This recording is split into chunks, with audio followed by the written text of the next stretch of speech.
साथियों, मैं हूं आपका साथी doctor Anthony Raju, advocate supreme court.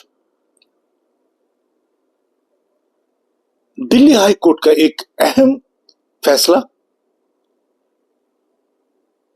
जिसमें हमारे जो लर्निड एडवोकेट थे उनको कामयाबी मिली अपनी बात को माननीय कोर्ट को समझाने में।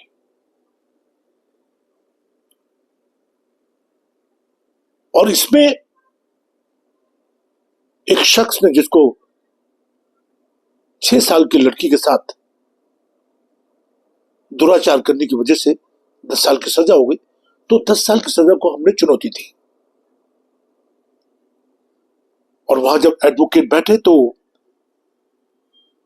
एक अलग ही माहौल था। तो अब सुनिए, बड़ी इंपॉर्टेंट चीज मैं आपसे डिस्कस कर रहा हूं। क्या नाबालिग को सामान्य तरीके से छूना पॉक्सो कानून के तहत यौन अपराध है? दिल्ली हाई कोर्ट का बड़ा फैसला। मेरी हिंदी थोड़ा कमजोर है तो बस ध्यान देगा। और ये एक अपने आप में बहुत इंपॉर्टेंट चीज है, जिसमें अब ये देखिए, पॉक्सो से जुड़े एक मामले में दिल्ली हाई कोर्ट ने एक फैसला सुनाया और कोर्ट ने कहा कि साधारण स्पर्श, जस्ट टचिंग, को अधिनियम की धारा 3C के तहत हेरफेर नहीं माना जा सकता। 6 साल की बच्ची से बलात्कार के लिए अपनी दोष सिद्धि की सजा को चुनौती देने वाले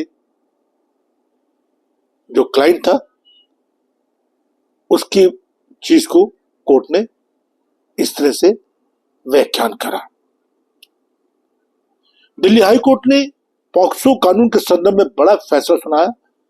उसने कहा कि सामान्य तरीके से स्पर्श करने को पेनिट्रेटेड यौन अपराध के लिए किसी नाबालिग के शरीर से छेड़छाड़ नहीं माना जा सकता।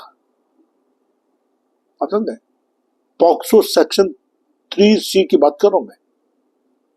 ऐसे हैं हमारे माननीय जजेस दिल्ली हाई कोर्ट के, तो कितनी गंभीरता से अपनी जजमेंट दे रहे हैं और एक लैंडमार्क जजमेंट दे रहे हैं। ऐसे पता नहीं कितने लोग हैं जो बेवजह इस टाइप के मुकदमों में फंसे हुए हैं। मैं आगे बताता हूं क्या कह रही है। न्यायमूर्ति अमित बंसल ने कहा कि यौन अपराधों से बच्चों का संरक्षण कानून के तहत छूना एक अलग अपराध है। उन्होंने आरोपी को उसके शिक्षक भाई से ट्यूशन पढ़ने वाली 6 साल की बच्ची के निजी अंग को छूने पर एग्रीवेटेड पेनिट्रेटिव यौन अपराध का दोषी ठहराए जाने के फैसले को बरकरार रखने से इनकार कर दिया।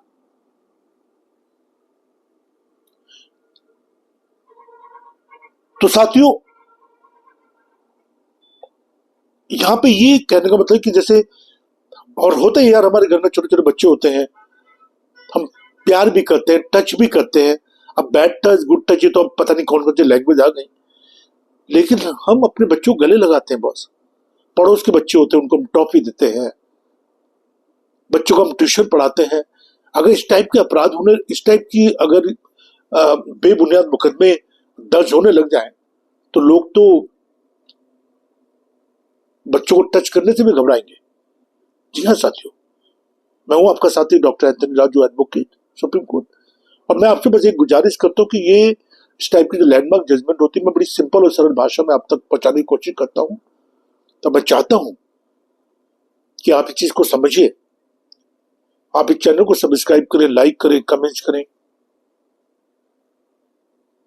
बेल बटन दबा के रखें, अपने बच्चों को अपराध मुक्त करें। और मैंने हमेशा कहा है कि जब कोई आपने अपराध करा नहीं है तो डरने की जरूरत नहीं है। अपने साक्ष्य पर काम करें। 3 चीज बड़ी इंपॉर्टेंट होती हैं: एक्ट, फैक्ट एंड टैक्ट। अच्छे एडवोकेट से अपनी बात को सलाह मशविरा करें।